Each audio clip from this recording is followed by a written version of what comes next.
अस्सलाम वालेकुम। सऊदी हुकूमत ने उम्रा वीज़ा में बड़ी तब्दीली कर दी है। 3 महीने की मुद्दत कम करके 1 महीना कर दी गई है। इसकी तफसीलात ज़रूर सुन लीजिएगा, फिर ही अपना कोई डिसीजन कीजिएगा। पहले ये सोचा जा रहा था कि सऊदी हुकूमत को जो अवाम रिएक्शन दे रही है, शायद उस पे अमल दरामद करते हुए हुकूमत ने ये उम्रा वीज़ा की मियाद 3 से 1 महीना कर दी है। लेकिन ऐसा नहीं है, इसके पीछे वजह कुछ और है, क्योंकि हुकूमत अगर सऊदी अवाम के रिएक्शन और सोशल मीडिया कैंपेन पे जाए तो सऊदी अवाम तो यूं कह रहे हैं कि 3-4 घंटों में उम्रा हो जाता है, तो 1 महीने का उम्रा वीज़ा क्यों, 3-4 दिनों का उम्रा वीज़ा काफ़ी है, यही दीजिए सबको ताकि लोग आएँ और उम्रा करके वापस चले जाएँ। लोग इस तरह के कमेंट कर रहे हैं कि जिन लोगों का अच्छा बैंक बैलेंस नहीं है उनको उम्रा वीज़ा दिए ही ना जाए। लोग ये बातें क्यों कर रहे हैं? वो इसलिए वो कहते हैं कि उम्रा वीज़ा पे आके लोग यहाँ पे काम करते हैं, इल्लीगल एक्टिविटीज़ करते हैं, भीख मांगते हैं। अब ये लोग तो बहुत चंद हैं, तो उसके जवाज़ बना के पूरा उम्रा ज़ायरीन पे अगर ये बात की जाए तो मेरा ख़्याल है कि ख़ुद अपनी निज़ाम और सारी जो सनत है वो डिस्टर्ब हो जाएगी सऊदी अरेबिया की। तो सऊदी अरेबिया अपनी आवाम के इस इंतहाई अहमकाना एहतजाज पे या अहमकाना किस्म के तबसरों पे फ़ैसले नहीं करती, बल्कि वो देखती है कि ज़ायरीन के लिए क्या बेहतर है। मैंने इसको ये अल्फाज इसलिए बोले क्योंकि अगर आप खुद सोचें, उम्रा ज़ायरीन को अगर 3-4 दिनों का वीज़ा जारी कर दिया जाए तो वो क्या करेंगे? उम्रा करेंगे या मस्जिद नबी की ज़ियारत करेंगे? तो तफसील कुछ इस तरह से है कि सऊदी हुकूमत ने ये ऐलान किया है कि हम उम्रा वीज़ा की मुद्दत इस तरह से कम कर रहे हैं कि पहले उम्रा वीज़ा जब जारी हो जाता था तो मुसाफिरों के पास 3 महीने थे, वो उनमें आके सऊदी अरब एंटर हो सकते थे। लेकिन अब ये 1 महीना कर दिया गया है।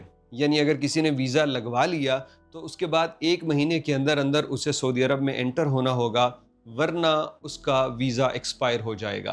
पहले ये मुद्दत 3 महीने हुआ करती थी। सऊदी अरब में दाखिल हो जाने के बाद इसकी मुद्दत में कमी नहीं है और ये पहले की तरह 3 महीनों के लिए वैलिड होगा। तो इसमें तब्दीली की ज़रूरत इसलिए पेश आई है क्योंकि लोग अमूमन ये करते थे कि वीज़ा लगवा के फिर इंतज़ार करते और आखिरी दिनों में जब वो सऊदी अरब आते थे तो यहाँ इज़्दिहाम कंट्रोल करना मुश्किल हो जाया करता था। और रमज़ान में लोग ऐसा करते थे कि पहले से वीज़े लगवा के रमज़ान में इतना ज़्यादा रश हो जाता कि होटल्स और मैनेजमेंट वो बड़ी मुश्किल हो जाती। तो सऊदी हुकूमत ने उस चीज़ को कंट्रोल करने के लिए ये फ़ैसला किया है कि अगर किसी का वीज़ा लग जाता है तो वो 1 महीने के अंदर सफ़र करे।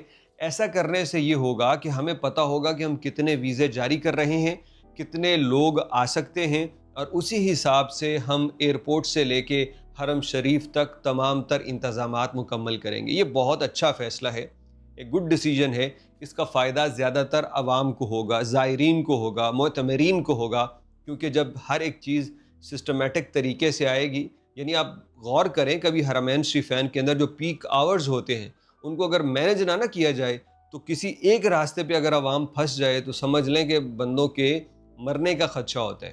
तो यही कुछ किया जा रहा है कि 1 महीने में, चाहे फॉर एग्ज़ाम्पल 1 करोड़ बंदों ने आना है, 1 महीने में फ़र्ज़ कर लीजिए 1 करोड़ बंदा आएगा उम्रा करने के लिए, तो इसके लिए ज़रूरी है कि हर दिन एक ही तादाद रखी जाए। ये ना हो कि पहले 10 दिन तो फ्री हो और आखिरी 20 दिनों में रश हो और आखिरी 10 दिनों में और ज़्यादा रश, तो ज़ायरीन के लिए मुश्किल हो जाएगा। तो बेसिकली ये जो तब्दीली की गई है ये उस मुद्दत में कमी है जो सऊदी अरब एंटर होने से पहले की है।